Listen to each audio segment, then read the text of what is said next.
সৌরজগতের তৃতীয় বৃহত্তম গ্রহ ইউরেনাস, যার রয়েছে 13টি সুদৃশ্য বলয়। তবে এই গ্রহটিকে নিয়ে এতদিন খুব বেশি মাতামাতি না থাকলেও সম্প্রতি একটি তথ্য এই গ্রহটিকে নিয়ে আবার নতুন করে ভাবতে বাধ্য করেছে জ্যোতির্বিজ্ঞানীদের।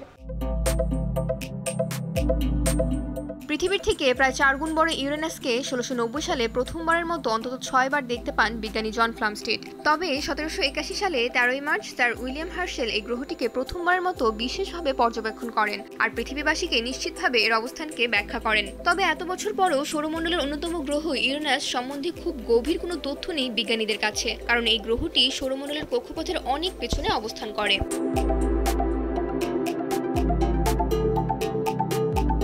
তবে 1986 সালে ইউরেনাসকে অনেকটা কাছ থেকে পর্যবেক্ষণ করার সুযোগ পেয়েছিলেন বিজ্ঞানীরা। সে সময় ভয়েজার 2 মহাকাশযানটি ইউরেনাসের খুব কাছে দিয়ে উড়ে যাওয়ার সময় একটা ছবি পাঠিয়েছিল। ভয়েজার 2 এর পাঠানো ছবির ভিত্তিতে বিজ্ঞানীরা নিশ্চিত হয়েছিলেন যে ইউরেনাস এই সৌরমণ্ডলের একটি ছন্নছাড়া গ্রহ, নিজের মতো করে চলে, এক কথায় কক্ষপথচ্যুত, যার সঙ্গে অন্য কোনো গ্রহের তেমন মিলও নেই। ইউরেনাসের চৌম্বকীয় ক্ষেত্র সম্বন্ধেও মোটামুটি একটা ধারণা পান তারা।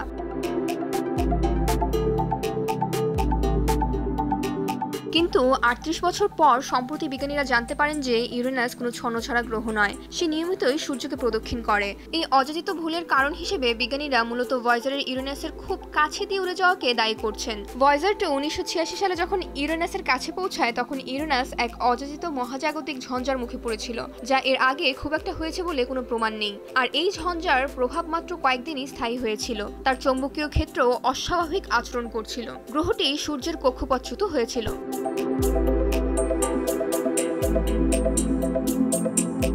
সেই সময় ভয়েজার 2 ইউরেনাসের যে রূপের ছবি পাঠিয়েছিল সেটা এই গ্রহটির আসল রূপ নয়। ওই সময় সাময়িকভাবে ঝঞ্ঝা বিধ্বস্ত এক অচেনা গ্রহের রূপ নেয় ইউরেনাস, যা কয়েকদিনের মধ্যেই আবারও স্বাভাবিক হয় এবং সূর্যকে প্রদক্ষিণ করতে শুরু করে।